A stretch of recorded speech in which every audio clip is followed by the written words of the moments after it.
The Philadelphia Eagles went from being at the top of the league to being an absolute shell of themselves. How does a team like the 2022 Eagles, so close to being Super Bowl champs, completely fall off a cliff?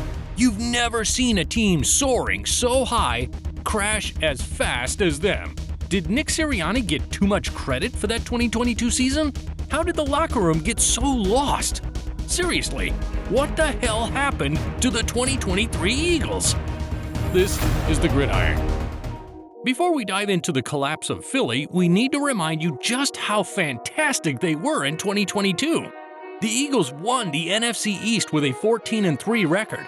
They were 3rd in scoring and 8th in points against. Being in the top 10 for both offense and defense is a formula for success. They scored over 30 points 6 times in the regular season, and in every single one of their postseason games. The Eagles' rushing attack was unstoppable.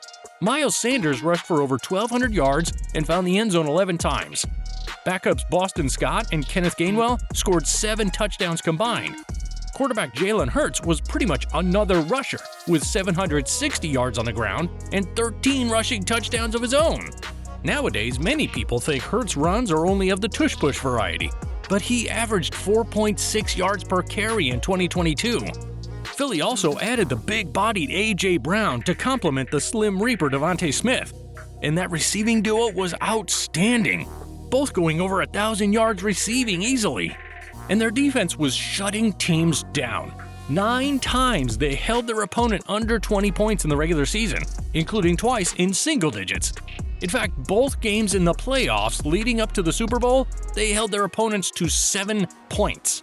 Led by Hassan Reddick, Fletcher Cox, Brandon Graham, and others, the 2022 Eagles had 70 sacks on the season. That's tied for 3rd most in history. With the defensive line winning up front, the DBs were playing phenomenally. Darius Big Play Slay had a Pro Bowl season. James Bradbury had a great season opposite him, and C.J. Gardner-Johnson led the team with 6 interceptions. The city of Philadelphia loved head coach Nick Sirianni. He embodied that hard-nosed attitude that came with the city. He was doing a tremendous job, as was offensive coordinator Shane Steichen and defensive coordinator Jonathan Gannon. Of course, the Eagles lost the Super Bowl, a close one to the Chiefs by a questionable call at the end. But all signs were pointing up. It felt like this team would be right back in the big game next season, perhaps beginning a dynasty. To the average football fan, the Eagles' success did seem to carry over to the next season. They started the 2023 season 5-0. By the end of Week 12, they were 10-1. Not only did they have just 1 loss, but they had just come off an incredible few weeks where they beat their division rival Cowboys, beat the Chiefs in Kansas City, and beat the Bills in a thrilling overtime game, back to back to back. They looked destined to win the NFC and soar back to the Super Bowl. But remember that moment in time, between Week 12 and Week 13. It was a key moment, and we'll come back to it later. In Week 13, the Eagles matched up against the San Francisco 49ers. The Niners were still bitter about losing to the Eagles in the NFC Championship game last season. They got embarrassed 31-7. This time around, the Niners crushed the Eagles at home 42-19. Many people chalk this up to the Eagles being out of gas after playing such a gauntlet of games. The Eagles were still 10-2 and leading the NFC. They just needed to finish strong, and their remaining schedule looked like this. 2 away games at Dallas and Seattle, 2 home games, one against the Giants, who would be 5-9 entering that matchup, the other against the Cardinals, who would be 3-12. Then, 1 last game against the Giants in New York. How did the Eagles finish that 5-game stretch? Loss, loss, win, loss, loss. Right, so if you include that Niners game, even though the Eagles started 10-1, they finished the season 1-5, and they were bad losses.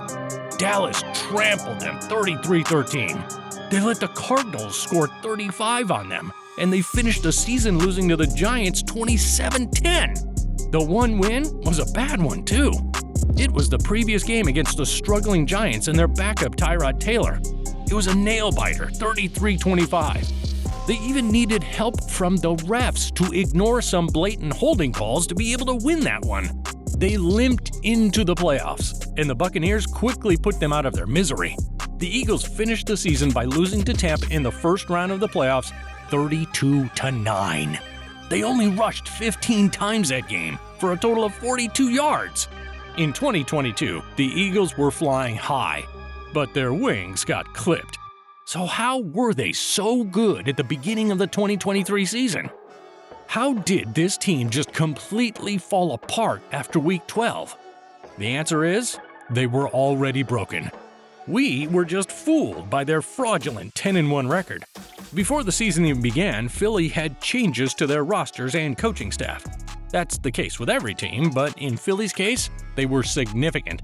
For one, their interception leader, C.J. Gardner-Johnson, was gone, and both offensive and defensive coordinators left for head coaching jobs.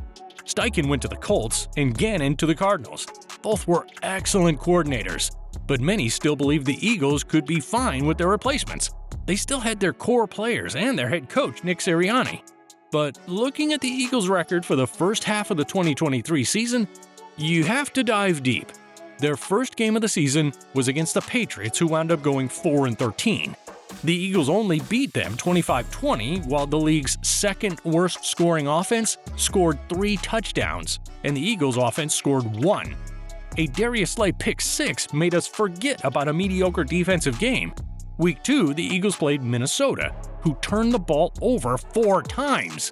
Even with that, Philly only won 34-28. Week 4, the Eagles needed overtime to beat the Commanders, another team that finished 4-13. Week 6, the Eagles lost to the Zach Wilson-led Jets after turning the ball over 4 times, including a critical late-game turnover by Hurts. When the Eagles played the Chiefs after the bye week, Kansas City was in their drop-every-pass mode.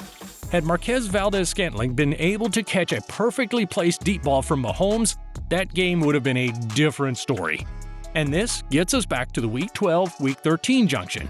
In Week 12, the Eagles and the Bills had a thrilling overtime game that Philly won. But had Josh Allen and Gabe Davis just been on the same page on one play where the Eagles blitzed, the Eagles would have certainly lost. So when the Niners came to Philly and blew the doors off them, many were shocked. There had to be some reason as to why they got crushed, because they had been winning all year, right? No. Nick Bosa of the Niners even told everyone that they had the blueprint to beat the Eagles. Obviously, we put the blueprint out there. Hopefully, Cowboys watch the tape. And that everyone should take notice. And apparently, everyone did. Because Philly only won one more game after that point. But even with all the voices in the media saying Philly was still a contender, a few were saying the opposite. Rex Ryan said Philly had a vanilla defense. On the set of Get Up, he went on to describe the defense. I'm watching them like, oh, they're in cover 2. Oh, they're in cover 4. They do nothing to challenge the offense. Meaning you can see that from your couch. Absolutely. I mean, for the most part, if the safety's ever in the picture, I can see the coverage. Right. And so to me, this is such a vanilla defense. His biggest indictment was this. I've warned you all year about how this is like a boxer. And when you win by decision and you don't have a knockout punch, you're going to get in games like this. You got knocked out because the Niners have that knockout punch. Dan Orlovsky also detailed how the Eagles' defense did nothing to adjust to San Francisco. The Niners kept lining up in a 4-strong formation, and Philly had no answers for it. A clear sign of being ill-prepared and poorly coached. So, Week 13 was when the Eagles were exposed, and it was all downhill from there. But you could always see the signs. The 10-1 record was lying to us. Watching the tape of all their games, that's where the truth was. A vanilla defense, an offense that wasn't much different. They had a lot of the same guys. So why the big change? Remember, those 2 coordinators, Steichen and Gannon? That was huge. Bigger than everyone realized. Because Steichen went on to prove that he can be a successful coach with Indy, almost leading them to the playoffs this year. And though Arizona didn't have a great record, that team played with heart, even with Kyler Murray missing most of the season. They beat teams like Dallas and Pittsburgh, and, oh yeah, Philly. The Eagles still had Sirianni, but the team was falling apart without his coordinators. It would appear that they were doing a lot more for those powerhouse offensive and defensive units in 2022. Sirianni was benefiting from having an excellent staff. Maybe he received a little too much credit for the team's success. But is all hope now lost for the Eagles? Sirianni better turn it around. He was exposed in 2023 as being a lot less effective without a superstar set of coordinators. But their new hires for 2024 are already looking up. They brought in Kellen Moore as the offensive coordinator and Vic Fangio as their defensive coordinator. And CJ Gardner-Johnson is back. Not to mention the Eagles' huge signing at running back, Saquon Barkley. The Eagles want to be a running team. They got away from it at the end of the season. Did they lose faith in the run game? Did the coordinators not know how to use it to their advantage? No matter. When you got Saquon in the house, you're going to run the ball. That offensive line was still one of the best in the league. But they lost their Hall of Fame center Jason Kelce. There's no guarantee that the line will be the same. On the defensive end, Fletcher Cox retired too. The Eagles have some holes to fill. They've begun doing some of the work already. But for Philly's sake, let's hope they don't gloss over the importance of certain positions and spots on the staff, especially for Nick Sirianni. After that massive collapse, his seat is already pretty hot.